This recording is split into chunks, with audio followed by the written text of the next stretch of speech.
জীবনের কিছু উচিত কথা। যার ভুল হয় সে মানুষ, আর যে ভুলের উপর স্থির থাকে সে শয়তান। বাকপটু ও নির্বোধের সাথে তর্ক যেও না, কারণ বাকপটু তোমাকে কথায় পরাজিত করবে আর নির্বোধ তোমাকে কষ্ট দেবে। সম্পদ আসে কচ্ছপের মতো আর যায় হরিণের মতো। নির্বোধের কথার উত্তর না দেওয়াই তার উত্তর। চরিত্রের কারণে অনেক সম্মানিত ব্যক্তি সম্মান হারিয়েছে, আবার অনেক নগণ্য ব্যক্তি কুড়িয়েছে বিরাট সম্মান।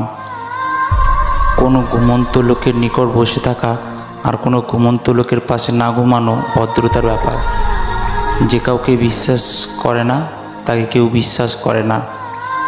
কোনো মানুষকে সম্মান করা তার হৃদয়ের মণিকোঠায় প্রবেশের চাবির সমতুল্য।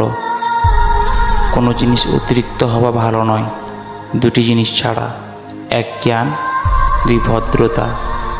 বিপদে হাহুতাশা করা আর একটি বিপদ। জ্ঞানের সম্পদ হলো তার জ্ঞান, আর মূর্খের সম্পদ হলো তার অর্থ। যদি বাঘের দাঁত বের হয়ে থাকতে দেখো তবে মনে করো না সে হাসছে। জ্ঞানী আগে চিন্তা করে পরে কথা বলে, আর নির্বোধ আগে কথা বলে পরে চিন্তা করে। যে অন্যের বিপদ আপদ দেখে তার নিকট নিজের বিপদ তুচ্ছ হয়ে যায়, যার গোপনীয়তা প্রকাশ পেয়ে যায়, তার বিরুদ্ধে ষড়যন্ত্রকারীর সংখ্যা বেড়ে যায়। প্রকৃত বন্ধুর তারকার মতো।